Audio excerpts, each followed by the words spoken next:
오늘 함께 볼 논문은 자폐 스펙트럼 장애 아동의 짝그룹 활동 중심 언어 중재 미술 치료 사례 연구입니다. 음, 아이들이 짝그룹으로 미술을 활동을 했을 때 의사소통 기술이나 사회성 발달에 긍정적인 변화를 주는지에 대한 그런 연구고요. 이거 같이 보려고 했던 이유는 이제 우리도 그룹 활동도 있고 미술 활동도 하잖아요. 그래서 그룹 활동하는 데 있어서 아이디어를 얻고 어떻게 수업을 진행할지에 대해서 알아보면 좋을 것 같아서 함께 보게 되었습니다. 여기 ASD 아동의 주된 어려움은 사회적 의사소통으로 유아기부터 공동주의 집중과 명명하기, 몸짓 사용 등 기초적인 의사소통 기술의 사용에 결함을 보이고 발달 후기에도 사회 장면에 적절한 대화 기술, 타인의 감정을 알아차리고 이해하는 기술 등에서 지속적인 어려움을 보여요. 그래서 ASD 아동의 사회적 의사소통 기술 결함은 자신의 의도를 타인에게 전달하거나 상호작용의 어려움을 수반하기 때문에 자신의 의도가 표현되지 않을 때 공격 행동과 자기자극 행동, 자해 행동 문제 등 다양한 문제 행동으로 드러나는 특성을 보이기도 합니다. 그래서 ASD 아동들은 의사소통 기술을 사용하는 능력의 활용론적 측면에서 어려움을 보인다고 해요. 그런데 미술 활동이 그 자연스러운 언어 표현이나 감정 상태를 스스로 말할 수 있다는 이점을 보여준다고 하고, 그리고 정서에 자극을 줘서 사회적 의사소통 기술 발달에 효과가 있다고 합니다. 그리고 소집단을 구성해서 또래와 미술 재료 주고받기, 공동주의 집중을 통해서 작품을 완성하고 공동의 주제를 바탕으로 의견 일치하기 등을 통해서 소집단 활동 자체가 상호관계를 경험하는 기회가 되도록 해야 한다고 합니다. 이런 ASD 아동의 소집단 활동 기반 미술치료 연구에 따르면 협동 중심 활동은 사회성 발달과 또래 아이와의 상호관계에 긍정적인 영향을 미치고 부모나 다른 또래와의 대인관계 변화에 효과가 있는 것으로 나타났다고 합니다. 그래서 짝그룹 미술치료는 뭐냐? 짝그룹 미술치료는 두 명의 아동이 미술 활동을 통해서 사회성 기술 향상의 목표로 둔 미술치료라고 하고요. 두 명의 아동에게 보이는 제한된 기술의 유의점을 찾아서 그 그룹으로 묶을 수 있는 그런 장점이 있다고 합니다. 그래서 증상이 다양한 ASD 아동에게 효과적이고 사회적 협상 기술 향상에 도움을 주는 치료 방법이라고 해요. 연구자는 행동주의 이론을 적용한 미술치료 과정에서 ASD 아동의 기초적인 의사소통 기술과 사회성 기술이 어떠한 변화를 나타내는지에 대해서 알아보고자 했습니다. 연구 문제로는 첫 번째, 짝그룹 활동 중심 언어 중재 미술 치료 단계에 따른 ASD 아동의 기초적인 의사소통 기술 변화 과정은 어떠한지, 그리고 두 번째, 짝그룹 활동 중심 언어 중재 미술 치료 과정에서 나타난 ASD 아동의 사회성 발달 변화는 어떠한지에 대해서 연구 문제로 잡았습니다. 연구 방법. 이 연구는 22년 8월부터 11월 9일까지 약 3, 4개월 정도 진행을 했대요. 주 2회씩 총 20회기 실시를 했고 회기당 40분으로 이루어졌다고 합니다. 이때 한국아동 메타 화용검사 중 보조검사와 이화 자폐아동 행동발달 평가 도구를 사용해서 기초적인 의사소통이나 사회성 기술에 변화된 상태를 기초선, 중재, 유지 단계로 실시했다고 합니다. 연구에 참여한 아동은 2명이고요. ASD 진단을 받은 학령기 아동이래요. 기초적인 의사소통 기술의 결함이 있고 그리고 또래 관계에 어려움을 겪는 친구들이라고 합니다. 그리고 언어 수준과 사회적 기술 수준은 3, 4세 정도인 아동이고요. 여기 표를 보시면 아동 A와 B는 모두 만 8세. 이고 둘 다 간단한 언어로 의사표현은 할 수 있는데 그 상황을 이해하고 표현하기보다는 문장을 외워서 표현을 한다고 해요. 그리고 A 같은 경우에는 언어 사용이 제한적이고 반향어가 조금 빈번하게 나오는 친구. 언어 표현보다는 즉각적인 행동으로 의사를 표현하고 대화의 빈도가 적은 친구라고 합니다. 그리고 A는 자신이 좋아하는 놀이를 친구가 할 때는 친구의 행동을 멀리서 응시를 한다고 하고 그리고 규칙적인 놀이에는 통제가 낮은 모습을 보인다고 해요. B 같은 경우에는 자신이 좋아하는 놀이를 친구가 하고 있으면은 그냥 관찰을 하는데 관심의 지속성이 짧은 친구고 규칙적인 놀이에는 관심이 적었다고 합니다.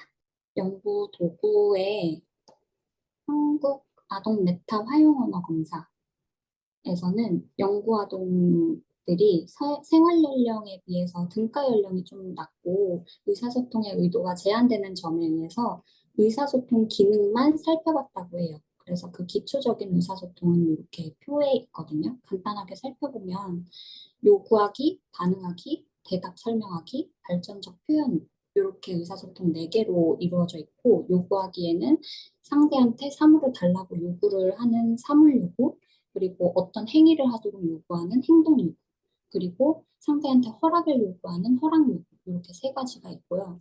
반응하기에는 이제 상대 질문에 긍정적으로 얘기를 하는 수용, 거부를 하거나 저항을 하는 부정 이렇게 2가지의 기능을 봤어요. 그리고 대답 설명하기에는 친구에게 질문을 하거나 질문에 따른 대답을 하는 의문사 질문 대답. 그리고 사물에 대한 기능을 설명하는 사물 설명. 그리고 자신의 감정을 설명하는 감정 설명. 이렇게 3가지가 있고 그리고 발전적 표현에는 자신의 의견 또는 주장을 표현하거나 청구할 수 있는 협상 주장. 이렇게까지 4가지 기능으로 구성되어 있다고 합니다.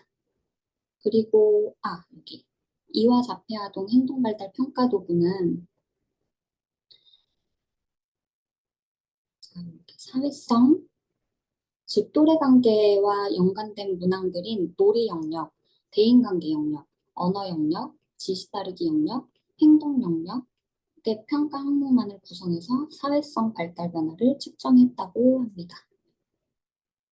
여기는 지나가고 언어중재 미술치료 프로그램은 도입, 협동 1, 협동 2, 종결 단계로 설정해서 사전 사후 검사를 포함한 총 20회기로 진행을 했대요. 회기별 내용은 간단하게 여기 한번 볼게요. 도입 단계에서는 동기를 유발하고 흥미를 유발하는 그런 주제들로 잡았대요. 아동이 스스로 원하는 매체를 선택해서 자유롭게 표현을 하는 그런 도입 단계 프로그램으로 이루어져 있고, 그리고 중재 단계 협동 1단계에서는 의사소통 기술을 습득할 수 있도록 촉진하는 그런 단계로 진행이 되었대요. 그래서 친구에게 일부 재료를 요구를 하는 거. 그래서 작품을 완성하고, 그리고 행동을 요구해서 다양한 인사판을 만드는 그런 놀이도 했어요. 약간 그 예전에 1호점에서 화무고급한 친구들 인사 시간에 어떤 인사할지 막 화이팅 하기, 뭐 아니면 주먹치기, 손 흔들기, 손잡기 이런 거 그림을 보면서 나는 뭐 이걸로 인사하고 싶어요 해서 골라서 인사를 했던 그런 인사판을 만들었던 것 같아요. 색도화지 사용 방법을 질문하고 대답하면서 작품을 완성하고 자신한테 없는 미술 재료를 친구한테 허락을 구해서 필통을 완성하는 이런 활동들을 진행했다고 합니다. 그리고 협동 2단계에서부터는 촉구를 줄여나가면서 스스로 기술을 실행할 할 수 있도록 그렇게 진행을 했대요. 그래서 협동 1단계에서 진행한 거를 자발적으로 할 수 있도록 그런 식으로 했나 봐요.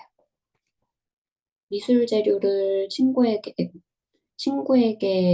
요구해서 건네주고 친구가 요구하는 행동을 모방해서 그 행동을 그리고 뭐 친구가 좋아하는 음식 메뉴를 물어봐서 대답하면 그거에 맞춰서 그려서 점심 식판을 완성하는 그런 거를 놀이를 했다는데 뭐 그런 활동들을 미술로 좀 풀어나간 것 같은 느낌이 듭니다. 그리고 마지막 종결 단계에서는 친구의 실체를 본떠서 그리고 친구의 모습을 완성하고 친구가 좋아하는 색깔이나 모양을 물어본 다음에 그거에 맞춰서 빼빼로를 만들어서 친구한테 선물하는 그런 활동을 했다고 합니다. 연구 결과를 한번 볼게요. 연구 결과에서 의사소통 기술의 변화가 어땠는지 이렇게 기초선 단계에서는 아동 A는 자신이 흥미 있는 거에만 요구를 하고 반응하는 그런 모습을 보였대요. 그리고 주제랑 관련 없는 말을 하거나 친구의 허락 없이 그냥 물건을 가지고 가서 사용하는 모습, 그런 모습이 보였었고, 그리고 B 같은 경우에는 손톱을 물어뜯고 울먹거리면서 긴장이 높은 모습을 보였대요.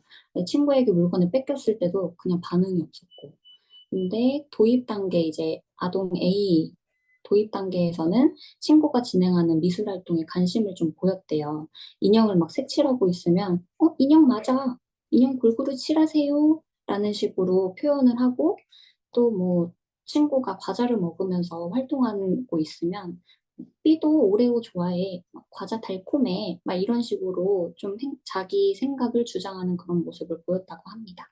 그리고 아동 B는 좀 짧지만 그래도 짧은 단어, 작은 어조로 사물을 명령하거나 고개를 끄덕이는 그런 비언어적인 표현을 섞어서 대답을 하고 그랬는데 하지만 친구의 발화가 일어나면은 책상 위에 올라가거나 자리를 이탈하거나 뭐 다른 거를 응시하거나 좀 발화의 반응을 보이지 않은 모습을 보였대요. 그리고 거기에 상동 행동의 모습까지 빈번하게 관찰됐다고 합니다. 중재 단계 협동 1단계에서는 아동 A가 원하는 재료를 분명하게 요구를 하거나 B 질문에 테이프 여기 있어. 아, 노란색 안 할래. 응, 할래. 와 같이 수용 부정의 기술을 좀 이용을 했다고 해요. 그리고 아동 B 같은 경우에는 5회기부터 친구가 하는 행동과 말에 관심을 보이기 시작했대요. 그리고 미술과 관련해서 행동이나 생각을 작은 어조와 짧은 단어로 구사하여서 언어화하는 모습이 보였고, 그랬지만 또 여기 자신의 불편한 감정 표현과 거절하는 상황에서는 언어보다는 행동으로 나타냈고, 청자에 따른 조절의 어려움으로 반말이랑 존댓말을 섞어서 하는 그런 모습을 보였다고 합니다. 중재 2단계에서 A 아동은 친구의 이름을 부르면서 요구를 하는 모습이 나타났고 허락을 구하면서 빌리고 자신의 생각을 말하는 그런 모습들이 보였대요. 예를 들면 친구가 요구하는 감정을 듣고 그 감정을 그리는 활동에서 B 아동이 슬퍼요 카드를 고르니까 고르면서 이건 슬퍼요 라고 했더니 그 A 아동 친구가 눈물도 그려 라고 이렇게 얘기를 하면서 좀 자신의 생각을 말하는 그런 게 보였다고 해요. 하지만 아직까지도 반말과 존댓말을 섞어서 하는 그런 모습이 보였다고 합니다. 아동 B 같은 경우에는 16회기부터 인사하거나 다른 상황에서 청자에게 따른 조절이 가능했다고 해요. 그리고 좋아하는 음식을 인터뷰해서 그리는 그런 활동에서는 A 친구가 생선을 보라색으로 칠하면서 포도맛 이렇게 얘기를 하니까 B가 웃으면서 재밌어. 이런 식으로 얘기를 하면서 감정을 공유했다고 합니다. 하지만 아직까지도 불편한 감정은 행동으로 표현하는 게 약간 빈번하게 관찰이 되었다고 해요. 그리고 마지막 종결 단계에서는 A 아동이 친구의 신체를 그리는 활동에서 B 거 더 하고 싶다. B야, 여기 눈, 코, 입 그려. B 예쁘다. B도 멋있어. 이런 식으로 자신의 생각을 말하고 친구가 좋아하는 색으로 빼빼로를 그려서 선물을 해주는 그런 활동에서는 하얀색 찍을래? 검정색 찍을래? 이렇게 물어보면서 그 반응에 따라서 빼빼로도 만들어줬대요. A 어머니의 보고에 따르면 교실 입실 전과 후에 친구에 대해서 호기심을 보이고 친구를 챙기는 그런 모습의 빈도가 증가했다고 합니다. B 아동도 마찬가지로 어머니의 보고에 따르면 교실 입실 전에 친구가 없을 때 친구를 막 찾으면서 A 없네 이렇게 얘기를 하고 친구 옆에 앉거나 따라다니면서 친구의 관심을 보이는 행동의 빈도가 증가했다고 합니다. 마지막 유지 단계에서는 A랑 B 모두 친구와 협동하에 하나의 작품을 완성하는 모습을 보였는데 그 의견을 다양하게 물어보는 기술이나 설명하는 기술에서는 조금 어려움을 보였다고 합니다. 여기 사회성 발달 변화에서는 아래 표를 보면 될 것 같아요. 좀 간단하게 봐도 될 것 같아서 아이들이 막 반응이 없고 막 자기 활동에만 몰두하고 막 대부분 이렇게 하는데 유지 단계에서는 함께 놀이를 참여하는 모습도 보이고 자신의 의사를 좀 짧게라도 전달하는 모습, 친구의 장신구랑 옷에 관심을 보이는 거, 뭐 엄마한테 막 엄마 안 예뻐라고 장난치면서 주고받기 대화를 막 3회 이상 진행을 했다고 해요. 그리고 막 만화나 게임에서 나오는 말을 관련 없는 상황에서 막 사용하다가 친구나 어른들과 대화를 2번 이상 주고받는 그런 모습도 보이고, 이 친구도 마찬가지로 막 지연 반항어도 조금 나오고 그랬는데, 상황을 이해하고 상황에 적절한 언어를 짧은 단어로 표현하는 그런 모습도 보였다고 합니다. 그리고 여기서도 집중성에 흥미있는 것에만 집중하다가 이제 익숙한 보드게임을 놀이를 하면은 상황에 적절한 단어를 구사하는, 너 누구누구 차례야, 이런 식으로 얘기하는 그런 언어를 구사한다고 해요. 그리고 친구나 동생이 하는 행동을 모방하고 웃거나 하이파이브를 먼저 하자고 제안을 하는 그런 모습도 보였다고 합니다. 마지막 결론을 보면 짝그룹 활동 중심 언어중재 미술치료 과정에서 ASD 아동의 기초적인 의사소통 기술에 긍정적인 변화가 나타남을 확인할 수 있었대요. 프로그램 초기에는 비언어적 의사소통을 사용하고 수동적인 태도를 보였었는데, 다양한 기초적 의사소통 기술을 이용해서 자신이 원하는 것을 말하는 등 자발적 짝그룹 활동이 나타났다고 합니다. 그리고 2번째, 짝그룹 활동 중심 언어중재 미술치료 과정에서 ASD 아동의 사회성 발달에 긍정적 변화가 있었대요. 치료 과정 중에 친구의 언어나 행동을 모방하고 요구에 따르고 칭찬을 하는 등과 같은 행동의 빈도가 증가했다고 합니다. 제 논문은 여기까지였습니다.